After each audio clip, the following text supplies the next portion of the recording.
Hello C aspirants, welcome to the YouTube channel.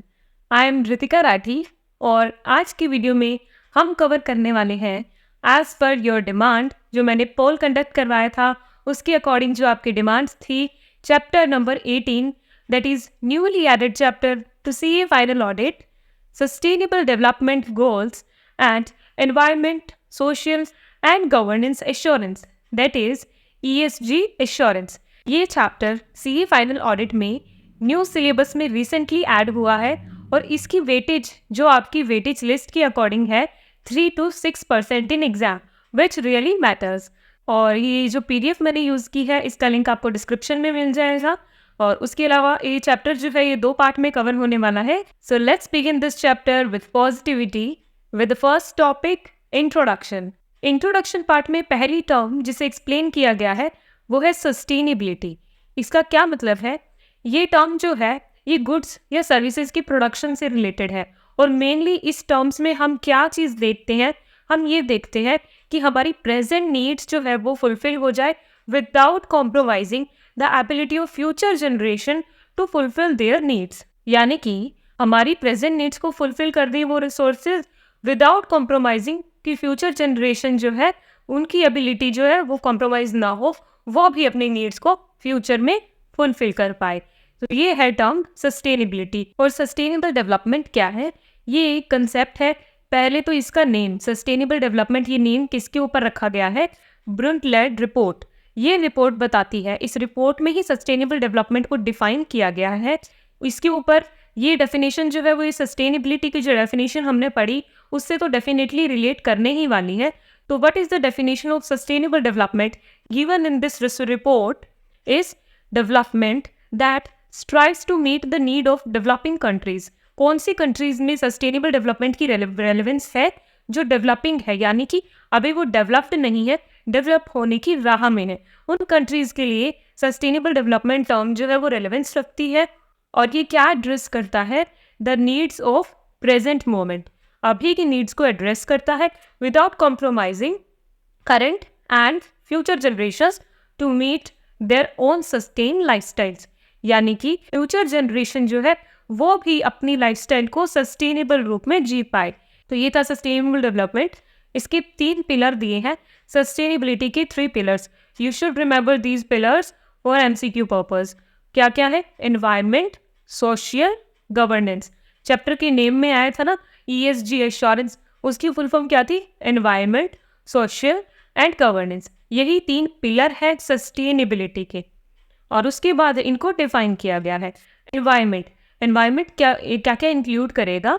Corporate climate policies, energy use, waste, pollution, natural resource conservation and treatment of animals.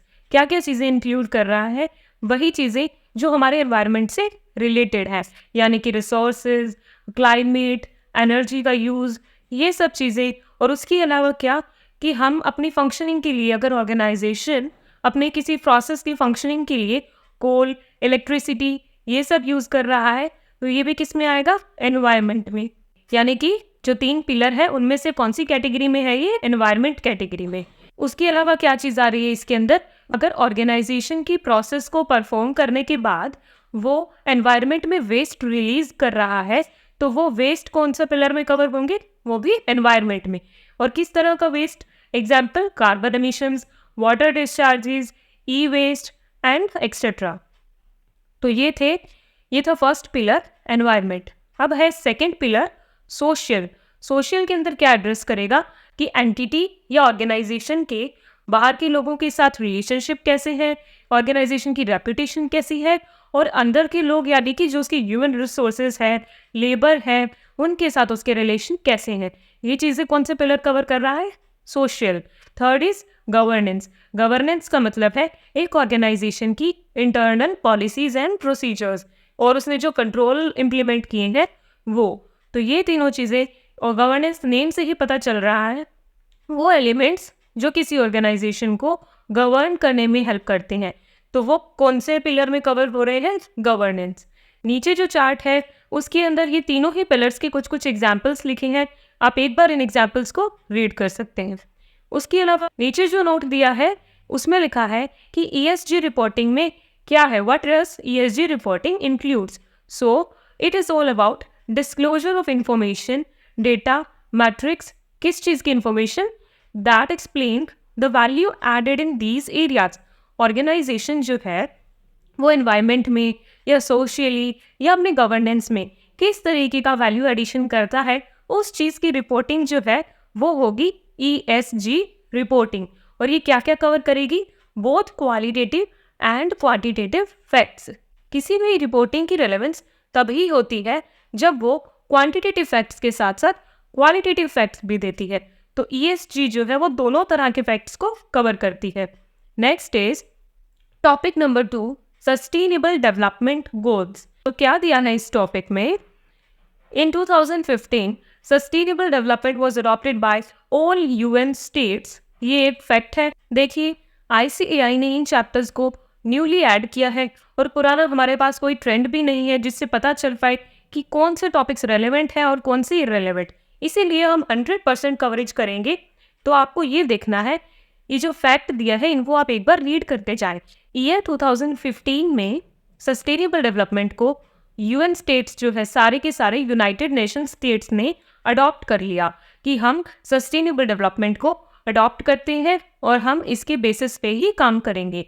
तो sustainable development को adopt करने के बाद उन सभी Nations ने कुछ 70 मोस्ट इंपॉर्टेंट टॉपिक्स उठाए कि इन पे वर्क करना बहुत अर्जेंट कॉल है। तो वो टॉपिक्स जो है वो मैंने नीचे दिए हैं आपको चार्ट में, उस चार्ट को भी एक बार रीड कर लीजिएगा। बहुत ही कॉमन टॉपिक्स है, कुछ एक मैं आपको एग्जाम्पल के लिए बता देती हूँ। यानी कि no poverty, zero hunger, good health and wellbeing, climate action, life below water, इन सब चीज़ों को उन्होंने अर्जेंटली कंसीडर किया। So next is global trends in sustainable reporting. इस टॉपिक में इन्होंने बताया है कि सस्टेनेबल रिपोर्टिंग में ग्लोबली किस तरह का ट्रेंड है। तो करेंटली सस्टेनेबल रिपोर्टिंग को बहुत सी एरियाज में मैंडेटरी कर दिया गया है। बहुत सी ऐसी कंपनीज हैं जिनको सस्टेनेबल रिपोर्टिंग करना मैंडेटरी है। तो उनमें से कौन सी कंपनीज आएगी? तो हमारे इंडिया में कोई भी चीज़ मैंडेटरी की जाती है तो सबसे पहले कौन सी कंपनीज होती है? पब्लिक सेक्टर कंपनीज या फिर गवर्नमेंट रन कंपनीज। उसके अलावा सभी बड़े कॉरपोरेशंस, मल्टीनेशनल बिजनेस कॉन्ग्लोमरेट्स और लिस्टेड कंपनीज, इन सभी कंपनीज को मैंडेटरी कर दिया गया है सस्टेनेबल रिपोर्टिंग करना। उसके अलावा ये कंपनीज जो है वो सस्टेनेबल रिपोर्टिंग करने के लिए कौन सा फ्रेमवर्क यूज़ कर रही है? तो ये नाम आपके लिए बिल्कुल इम्पोर्टेंट हो सकता है। वर्ल्ड के लार्जेस्ट 250 कॉरपोरेशंस जो है उनमें से 93% लोग इसी फ्रेमवर्क को यूज़ कर रहे हैं। यानी mostly adopted framework for sustainable reporting is global reporting initiative, GRI। क्या है GRI? GRI is a widely used framework for sustainable reporting across the world। और इसमें दिया है it is used over 100 countries to report sustainability। तो GRI याद रखिएगा। इसके बारे में कुछ दिया भी है, what do we report in GRI global reporting initiative. तो इसमें जनरल डिस्क्लोजर्स आते हैं related to economic, environment and social. तीनों टर्म्स याद रखिएगा। GRI जो है फ्रेमवर्क, उसके अंदर क्या 3 डिस्क्लोजर्स देने होते हैं? Economic, environment and social. और ये रिपोर्ट किसको एड्रेस की जाती है? All the stakeholders of the entity. Next is carbon disclosure project. ये हम क्या पढ़ रहे हैं? ये हम फ्रेमवर्क्स पढ़ रहे हैं। तो कार्बन डिस्क्लोजर प्रोजेक्ट यानी related to carbon emissions, so ultimately related to greenhouse gas. यानी आपको ये रिलेट करके रखना है कि CDP जो है वो फ्रेमवर्क क्या, उसमें क्या हमें शो करना होगा? ग्रीन हाउस गैस एमिशंस, उसके अलावा वाटर, फॉरेस्ट और सप्लाई चेन, इन सब में हमें परफॉर्मेंस कैसी थी वो हमारा परफॉर्मेंस डेटा जो है वो शो करना होगा। उसके अलावा अगला फ्रेमवर्क है इंटरनेशनल इंटीग्रेटेड रिपोर्टिंग फ्रेमवर्क। इसमें एक ऑर्गेनाइजेशन को क्या क्या शो करना पड़ता है? ऑर्गेनाइजेशन का ओवरव्यू, उसकी गवर्नेंस स्ट्रक्चर, उसका business model, risk and opportunities, strategy, performance outlook etcetera. Integrated name से ही पता चल रहा है कि सब कुछ डालना है। सब कुछ मतलब ऑर्गेनाइजेशन का overview, governance, risk, opportunities, strategy and business model etcetera. उसके अलावा ये जो ऊपर हमने फ्रेमवर्क्स पढ़े, इन फ्रेमवर्क्स को जो इंस्टीट्यूट बनाते हैं, उन्होंने सितंबर 2020 में एक साथ आकर एक कमिटमेंट शो किया। क्या था वो? Comprehensive corporate reporting system. उन सब ने मिलके इस पे काम करना शुरू किया और इसका मेन मकसद क्या था? कॉम्प्रिहेंसिव कॉरपोरेट रिपोर्टिंग सिस्टम का मेन इंटेंशन क्या था इस कोलैबोरेशन का? पहला इंटेंशन क्या है कि जो फ्रेमवर्क्स और स्टैंडर्ड्स ऊपर जो हमने पढ़े, उनमें अगर फ्यूचर में किसी तरह का एडिशन होता है या कोई कॉम्प्लीमेंट्री कुछ ऐड किया जाता है, तो उस एडिशन को किस तरीके से अप्लाई करवाना है, इस पे गाइडेंस लेना। ये एक पहला इंटेंशन है कॉम्प्रिहेंसिव कॉरपोरेट रिपोर्टिंग सिस्टम का। और दूसरा इंटेंशन है कि इन फ्रेमवर्क की जो एलिमेंट्स है वो और गैप यानी जनरली एक्सेप्टेड अकाउंटिंग प्रिंसिपल्स को किस तरीके से कॉम्प्लीमेंट करेंगे, इस पे विजन लेना भी एक इंटेंशन है। यानी कि इसके बारे में जानकारी लेना कि आपस में तालमेल कैसे बिठाएंगे वो फ्रेमवर्क की एलिमेंट्स और जनरली एक्सेप्टेड अकाउंटिंग प्रिंसिपल्स में। और तीसरा है joint commitment to drive towards the goal through an ongoing programme of deeper collaboration between the 5 institutions. यानी कि 5 इंस्टीट्यूशन का कोलैबोरेशन करने के बाद एक ही गोल को अचीव करने के लिए कमिटमेंट करना। तो ये 3 थे इंटेंशन किस चीज़ के?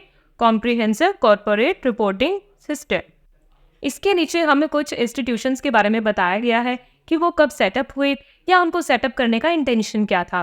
तो इसे भी एक बार रीड कर लेते हैं। तो 3 नवंबर 2021 को सेटअप किया गया ISSB international sustainability standard board. इस बोर्ड को सेटअप करने का मेन इंटेंशन क्या था कि जो सस्टेनेबिलिटी रिलेटेड डिस्क्लोजर स्टैंडर्ड्स है उनको एक ग्लोबल बेसलाइन मिले, यानी कि वो स्टैंडर्ड्स ग्लोबल लेवल पे रिकॉग्नाइज हो, ताकि जिससे किसको हेल्प मिलेगी? इन्वेस्टर्स को या अदर कैपिटल मार्केट पार्टिसिपेंट्स को किस चीज़ में उनको कंपनी के बारे में इंफॉर्मेशन मिलेगी, कंपनी की सस्टेनेबिलिटी के बारे में इंफॉर्मेशन मिलेगी। तो इस इंफॉर्मेशन से वो अपने इन्वेस्टमेंट रिलेटेड डिसीजन ले पाएंगे। तो ये बोर्ड क्या काम करता है? ये बोर्ड सस्टेनेबिलिटी रिलेटेड स्टैंडर्ड्स को एक बेसलाइन प्रोवाइड करता है, जिससे कि इन्वेस्टर्स को इन्फॉर्मेशन मिलती है और वो इन्फॉर्मेशन को यूज़ करके वो किसी कंपनी में इन्वेस्ट करना है, उसमें अपॉर्चुनिटी है या थ्रेट है, इस चीज़ को रिकॉग्नाइज कर सकते हैं। नेक्स्ट इन्होंने बताया है फाइनेंशियल स्टेबिलिटी बोर्ड द्वारा created task force on climate related financial disclosures.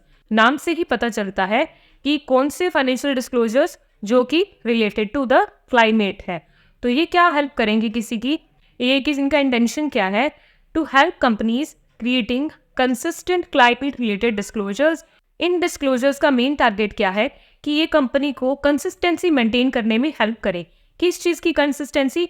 कि कंपनी जो है वो क्लाइमेट रिलेटेड फाइनेंशियल चीज़ों को डिस्क्लोज कर रही है, उनको कंसिस्टेंटली डिस्क्लोज कर पाए। और दूसरा ये किस पे एप्लीकेबल है? ओनली फाइनेंशियल इंस्टीट्यूशंस पे, जैसे कि banking and insurance organization. Next इसमें जिस इंस्टीट्यूट के बारे में बताया है वो है the climate disclosure standard board CDSB। Name से पता चल रहा है that is related to climate disclosures, लेकिन डिफरेंस ये है कि ये एक इंटरनेशनल ग्रुप है और दूसरा कि क्योंकि ये इंटरनेशनल ग्रुप है तो ये हमें इस तरीके से क्लाइमेट डिस्क्लोजर्स को प्रेजेंट करने में हेल्प करता है कि हमारे डिस्क्लोजर्स जो है ग्लोबली कॉर्पोरेट रिपोर्टिंग के साथ मेल खाए या हमारा तालमेल ग्लोबल रिपोर्टिंग स्टैंडर्ड्स के साथ में बैठ पाए। तो उसके अलावा नेक्स्ट है value reporting foundation VRF। VRF क्या है? 2 चीज़ों के मर्जर से ये एक इंस्टीट्यूट जो है बना है और ये एक नॉन प्रॉफिट ऑर्गेनाइजेशन है। किन 2 ऑर्गेनाइजेशन के मर्जर से ये बना है? वो है HASB फाउंडेशन एंड IIRC यानी कि इंटरनेशनल इंटीग्रेटेड रिपोर्टिंग काउंसिल। इसके अलावा उसके बारे में कुछ भी नहीं दिया है। और बीच में मैंने डाला है एक टेस्ट टू अंडरस्टैंडिंग का क्वेश्चन, जो आपके लिए एग्जाम पर्पस के लिए बिल्कुल इंपॉर्टेंट क्वेश्चन है। तो क्या है इस क्वेश्चन में? What is your understanding of sustainability reporting and can you list some of its expected benefits. तो डेफिनेशन तो हम इसी चैप्टर में काफ़ी बार पढ़ चुके हैं, तो फिर एक बार रीड कर लेते हैं। मुझे लर्न हो चुकी है, मैं इतनी बार रिपीट कर चुकी हूँ, तो आशा करती हूँ कि आपको भी लर्न हो चुकी होगी। तो sustainability reporting is an organisation's practice of reporting publicly on its economic, environmental और social impacts and hence its contributions positive और negative towards the goal of sustainable development. और इसके एक्सपेक्टेड बेनिफिट्स क्या हो सकते हैं? कि ये स्टेक होल्डर्स को ऑर्गेनाइजेशन की परफॉर्मेंस कैसी है ये जानने में हेल्प करेगा, इन्वेस्टर्स को इन्वेस्टमेंट डिसीजंस लेने में हेल्प करेगा, फाइनेंशियल और नॉन फाइनेंशियल डेटा को लिंक करके बताएगा। इसके अलावा इस तरह की रिपोर्टिंग फोकस करती है जो हमने 3 पिलर्स पढ़े, एनवायरमेंटल, सोशल एंड गवर्नेंस, इन तीनों ही एरियाज में किसी ऑर्गेनाइजेशन ने कितना वैल्यू एडिशन किया है, कितना वैल्यू क्रिएट किया है, उसको भी इस तरह की रिपोर्टिंग शो करती है। तो ये था टेस्ट योर अंडरस्टैंडिंग का क्वेश्चन। और next topic is integrated reporting. Integrated reporting नाम का एक कंप्लीट चैप्टर आपके पेपर 1 यानी FR में है और ये बिल्कुल सिमिलर मैटर ही है, इसलिए इसको हम थोड़ा सा स्पीड में कवर करेंगे। तो there are 6 C's of integrated reporting. Most important question of this chapter, क्योंकि ये फैक्चुअल क्वेश्चन बनता है बहुत अच्छा। 6C क्या क्या है? ये इसमें 6 तरह की कैपिटल बताई गई है इंटीग्रेटेड रिपोर्टिंग की। पहली है financial capital, manufactured capital, human capital, natural capital, social capital और उसके अलावा है इंटेलेक्चुअल कैपिटल। तो ये जो 6 टाइप्स की कैपिटल है इनके बारे में थोड़ा थोड़ा जानेंगे। पहली है फाइनेंशियल कैपिटल। जैसा कि नेम से ही पता चल रहा है, इसमें फंड से रिलेटेड होगी ये कैपिटल। ये पता चलेगा कि कौन कौन से फंड्स लगाए गए हैं और वो किस सोर्स से आए थे, यानी डेट रेज किया या इक्विटी के थ्रू आपने फंड्स को अरेंज किया। Next is manufactured capital. ये कौन सी कैपिटल है? जो इक्विपमेंट्स या जो चीज़ें यूज़ हो रही है गुड्स की प्रोडक्शन में या सर्विसेज को प्रोवाइड करने में, वो इंक्लूड होंगे, for example buildings etcetera. Next is natural capital. इसमें वो चीज़ें आएंगी जो हम एज अ इनपुट यूज़ कर रहे हैं किसी भी ऑर्गेनाइजेशन की प्रोसेस को परफॉर्म करने के लिए, as a raw material use कर रहे हैं, वो है नेचुरल कैपिटल। इसकी एग्जांपल्स है water, land, forest etcetera. Next is human capital. ये नेम से ही पता चल रहा है कि पीपल जो काम कर रहे हैं ऑर्गेनाइजेशन में, उनका एक्सपीरियंस, उनकी स्किल्स, उनकी कैपेसिटी और कुछ नया करने का मोटिवेशन, ये चारों चीज़ें जो है वो ह्यूमन कैपिटल में आएगी। उसके अलावा और क्या इंक्लूड करता है ह्यूमन कैपिटल कि ऑर्गेनाइजेशन में काम करने वाले लोगों को ऑर्गेनाइजेशन का गवर्नेंस सिस्टम कितना सपोर्ट करता है, उनकी एथिकल वैल्यूज़ कितनी है, उसके अलावा वो ऑर्गेनाइजेशन की स्ट्रैटेजी को समझ पाने में कितने कैपेबल हैं, या फिर जो ह्यूमन कैपिटल है वो कितनी लॉयल है, मोटिवेटेड है। उसके अलावा सोशल कैपिटल यानी कि relationship of the organization with outsiders. Outsiders में कौन कौन आएगा? उनकी कस्टमर्स, उनके सप्लायर्स और कौन है? Business partners. इनके साथ रिलेशनशिप कैसा है, इनके बीच में ट्रस्ट कितना है, लॉयल्टी कितनी है। उसके अलावा जो इनसाइडर्स हैं, स्टेक होल्डर्स हैं, उनका आपस में रिलेशन कैसा है, common business values, behaviour and social licence.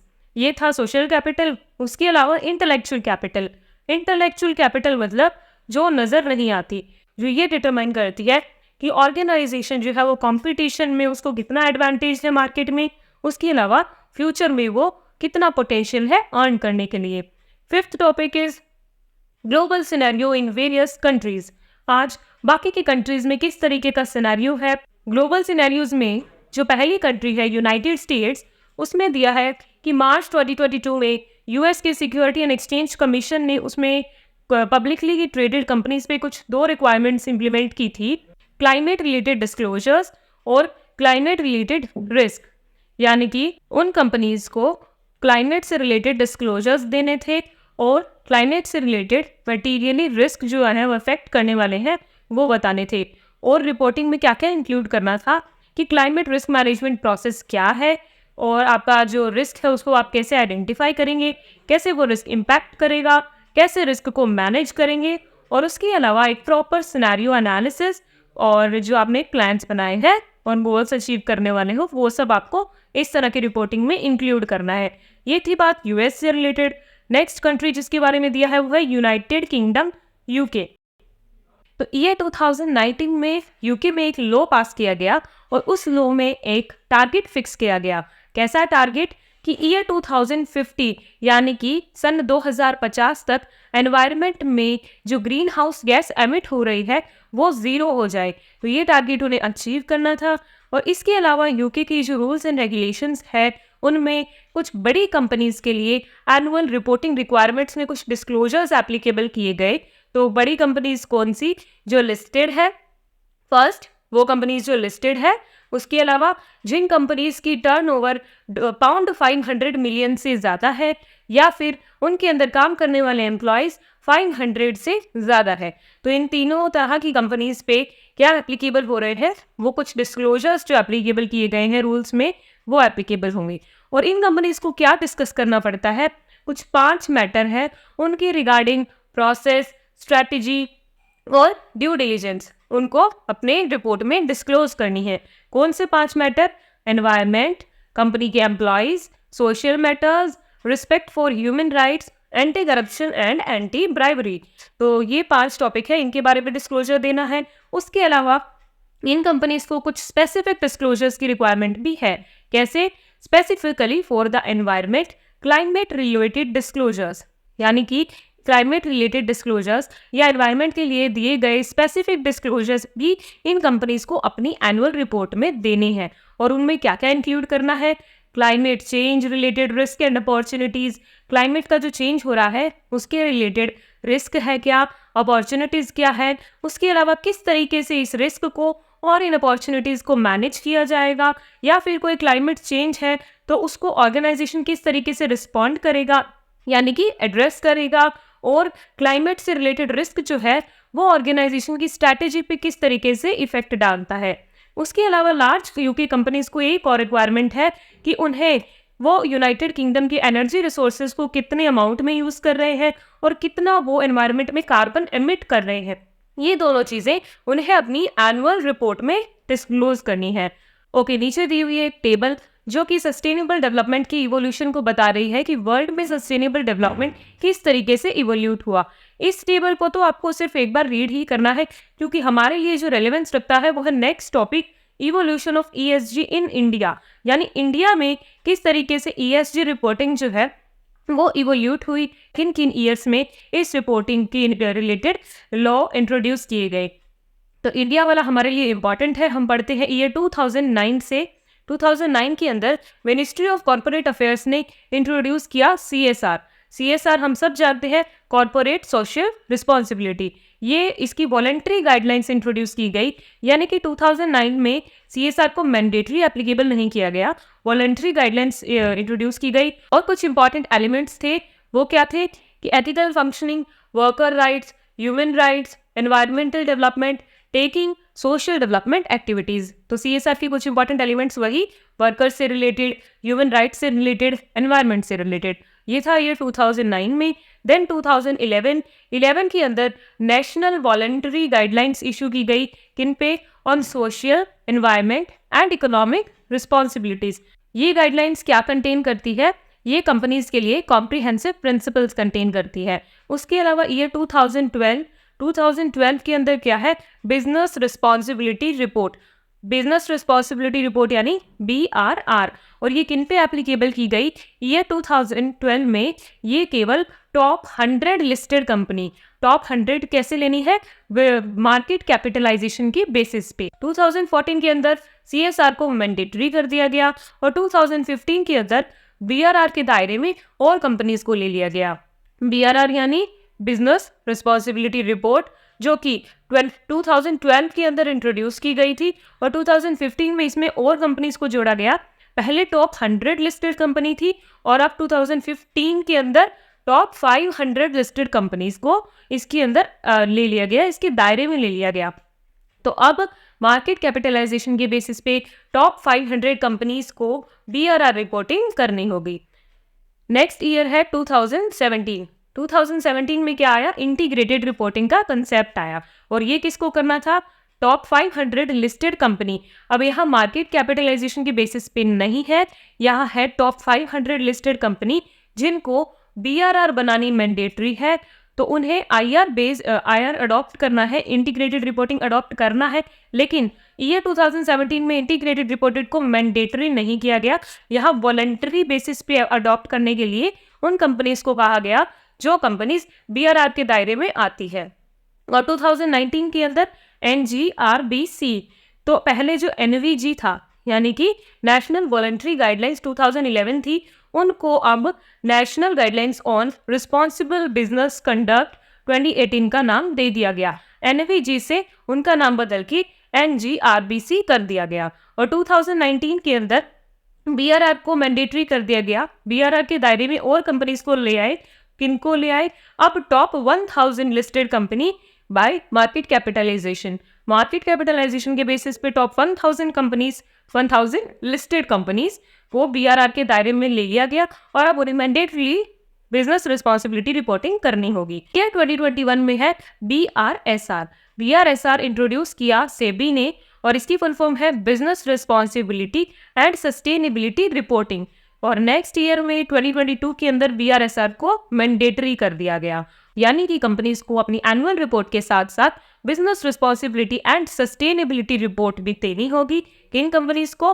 Top 1000 listed companies को। तो ये थे इंडिया के अंदर किस तरीके से ESG रिपोर्टिंग इवोल्यूट हुई। इस पार्ट में केवल इतना ही, और इसके बाद ये नेक्स्ट पार्ट में हम इस चैप्टर को पूरा कंप्लीट कर देंगे। तो उसके अलावा अगर आपको नेक्स्ट कौन से चैप्टर पे वीडियो चाहिए वो कमेंट करके बताइएगा, और मिलते हैं नेक्स्ट वीडियो में। तब तक के लिए गुड बाय।